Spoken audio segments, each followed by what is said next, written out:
care for anybody. We won't be able to afford it. We won't be able to provide for it. There are so many things that are wrong with the current system, but it's just pathetic.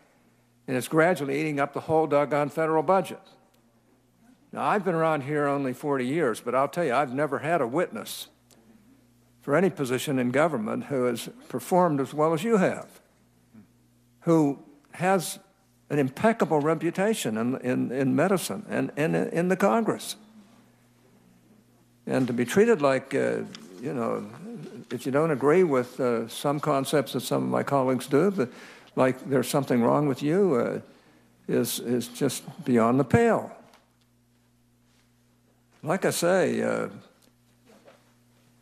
you not only have a great deal of experience in medicine, but you've been a great congressman, and you've been assigned trying to get things under control around here, and you found that it's almost impossible because we have all these people saying we've got to do everything in the world.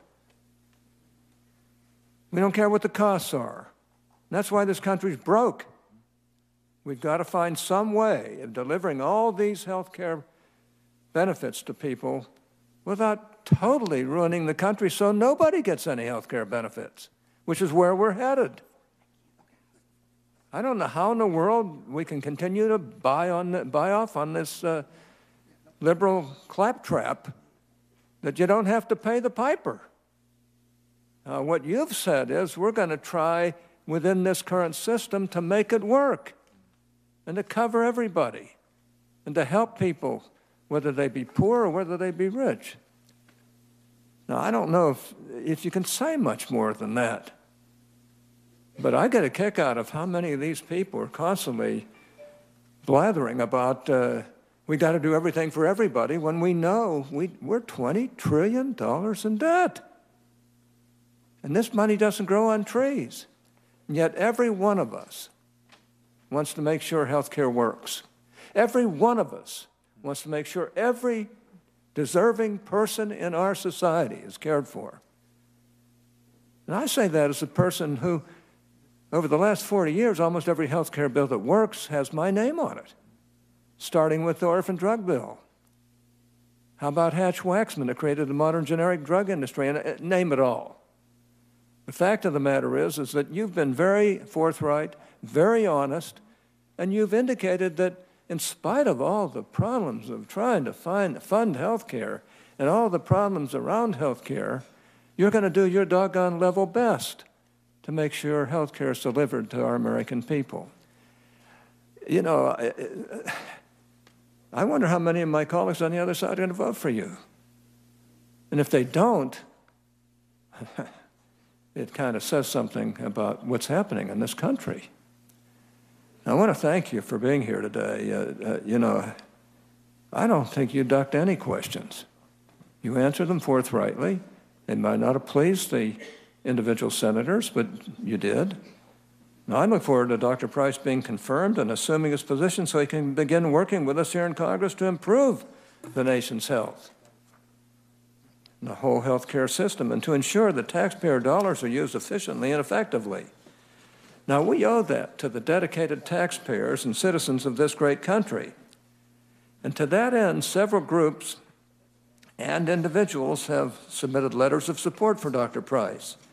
And I would like to ask that those be entered into the record at this point without objection.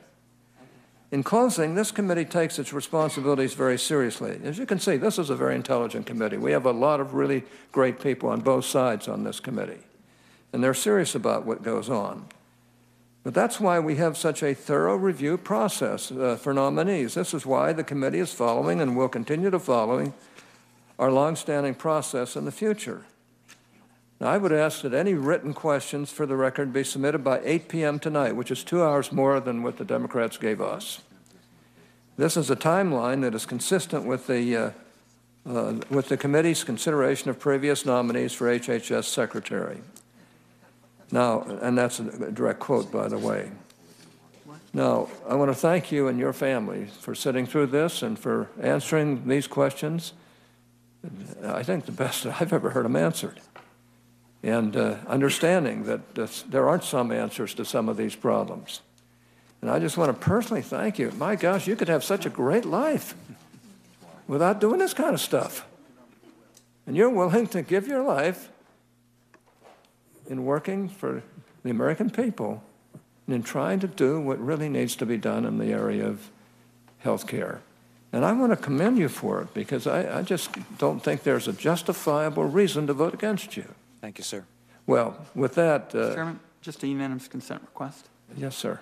I would just like to put in a statement by me under this unanimous consent request on fine. how important it is that Congressman Price respond to the questions he's been asked by the HELP Committee. It's a different committee, but it is something of great importance to me. Well, I appreciate it. That's fine, but see, in my estimation, the Health Committee shouldn't have held a hearing to begin with. This is the Committee of Jurisdiction. This committee's got to stand up and vote on whether or not our congressional friend is going to serve this country in this great capacity. And I believe we'll vote for him and get him out of here. And I hope that, and by getting him out of here, I don't mean out of this room, get him out of the Congress and get him up there where he can really help with all this medical expertise that you have. And it's apparent that you have it. I mean, there's no question about that in my mind. And it's hard for me to understand why anybody would give you a rough time. Now, it's good to ask tough questions. It's good to, and we've had a lot of tough questions here today. But you've answered them very, very well as far as I'm concerned. Much better than a lot of other people who have held this position. Many of the others, even recently, could not answer these questions that you've been asked. And it's wonderful that we have a doctor who's had a long life in medical practice, willing to give up that life, give up the freedoms that you have, to have to repeatedly come up here and justify everything you do down there. I think it's a wonderful thing, and I just personally want to congratulate you and your wife and family for giving so much to this country. With that, we'll recess, and we will reconvene again to vote on you promptly. Are you going to go down and check in? Yeah, I'm going.